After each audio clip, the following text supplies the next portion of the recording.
2-3 కార్డులు ration card సంపాదించి door number వేసేసి రేషన్ పొందుతున్నారండి. థర్డ్ పర్సన్ లాయర్ తీసుకుంటున్నాను ఈ రేషన్, ఇంకో పర్సన్ తీసుకుంటున్నాను, అతను కూడా తీసుకుంటాను. దానికి యథార్థమని తహసీల్దార్ గారు కూడా నాకు ఇన్ఫర్మేషన్ యాక్ట్లో నాకు ఆన్సర్ ఇచ్చారండి. ఆ తీసుకున్నాడే 3 డేట్ ఆఫ్ బర్త్తో చదువు డిగ్రీ ఎంఏ పాస్ అయిందండి. ఈ డేట్ ఆఫ్ బర్త్ తప్పని పెట్టానండి. ఈ అవును మీరు చెప్పింది కరెక్ట్గా నాకు 8/9/2014లో దొంగ సర్టిఫికేట్ అని నాకు సమాధానం చేస్తారు. ఈ దొంగతనం గారి గురించి ఏం చర్య తీసుకున్నారని నేను అప్పుడే 3 సార్లు కలెక్టర్ గారికి ఇవ్వమైంది. నాకు సమాచారం రాలేదండి.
వాళ్ళు మనం కలిసి మంచి సమాజం నిర్మించడం కోసమే ఈ చట్టం వచ్చింది.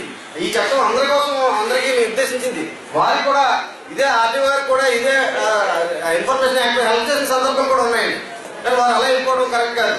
కానీ ఆర్టీఓ గారిని వెళ్ళిపోయినప్పుడు ఎంఆర్ఓ అందరూ వెళ్ళిపోవడం, మరి డిఆర్ఓ గారు పక్కనే ఉండి మరి మాట్లాడుకోవడం మాకు విచారకరంగా ఉంది మేడం. డిఆర్ఓ గారు కనీసం వాళ్ళు కంట్రోల్ చేయాల్సిన అవసరం ఉంది. మీరు ఆర్టీఓ గారిని వెళ్ళమన్నారు, ఆర్టీఓ గారు వెళ్ళిపోయారు, కానీ మిగతా వాళ్ళు వెళ్ళవలసిన అవసరం లేదండి. మరి డిఆర్ఓ గారు ఇక్కడ నుండి కూడా మాట్లాడుకోవడం మాకు బాధాకరంగా ఉంది మేడం. అదే మేము అడగడానికి మాకు ఏం మేడం మేము ఎప్పుడు చేయాలి? ప్రజల కోసమే కదా, మా సొంతంగా ఏమైనా ఉన్నాయా? మాకేమైనా కావాలా? క్రమశిక్షణ చాలా అవసరం. రెవెన్యూలో కూడా ఎవరు సుఖీలు, ఎవరు ప్రభువులు కాదు. ఇక్కడ ఉన్న ఆఫీసర్లను మనమందరం ప్రజాసేవకులు. వాళ్ళు ఇచ్చిన డబ్బులతో బతుకుతున్నాం. వాళ్ళు మనం కష్టపడినప్పటికీ కూడా వాళ్ళ కష్టార్జితుల నుంచి వాటితో మనం జీతాలు తీసుకొని ఎంజాయ్ చేస్తున్నాం. ప్రజలకు జవాబుదారీతనంగా ఉండాల్సిందే. ఎవరు కాదన్నా క్షమించేది లేదు. ఇవాళ ఏదో వెళ్ళిపోయినది మాత్రం రివ్యూ ఇందులోనే ఆగదు. దాని వెనక ఎవరున్నారో కూడా నాకు తెలుసు. వచ్చి నష్టమేం లేదు. తప్పకుండా ఆర్టీఓ చర్యలు తీసుకొని తీరుతాం. దానికి ఎక్కడ కూడా వెనుక తగ్గేదే లేదు. ఇది క్రమశిక్షణకు సంబంధించింది. ఈ ప్రజల కోసం ఏర్పాటు చేసిన చట్టం. ప్రజలు కనీసం గౌరవం లేని పరిస్థితిలో కూర్చొని మాట్లాడతాం, నిలబడి మాట్లాడమంటే రౌడీలాగా బిహేవ్ చేసేలాగండి. ఇంకా క్షమించేదే లేదు. వాళ్ళ మీద కూడా చర్య తీసుకుంటాం. మేడం మీరు ఇప్పుడన్నా కనీసం స్పందించి, ఇప్పుడు ఆర్టీఓ గారు ఉన్నప్పుడు ఉన్న అటెండెన్స్, వెళ్ళిపోయిన తర్వాత ఉన్న అటెండెన్స్, ఎవరెవరు బాయ్ కట్టేసి వెళ్ళిపోయారు, చీఫ్ సెక్రటరీ గారు ఉన్నటువంటి ఒక కమిషనర్, ఇన్ఫర్మేషన్ కమిషనర్ ఇక్కడ రివ్యూ చేస్తుంటే ఆమె దళిత విత్తనాలతో మహిళని మీరు పెంచుకొస్తున్నారా? ఇది చాలా అవమానకరమైనదిగా మేము భావిస్తున్నాం. అటెండెన్స్ తీసుకోవడం డిప్యూటీ జిల్లారు కాబట్టి ఎవరెవరు ఎంఆర్ఓలు ఆర్టీఓలు వెళ్ళిపోయారో వాళ్ళు అటెండెన్స్ తీసుకోండి సార్.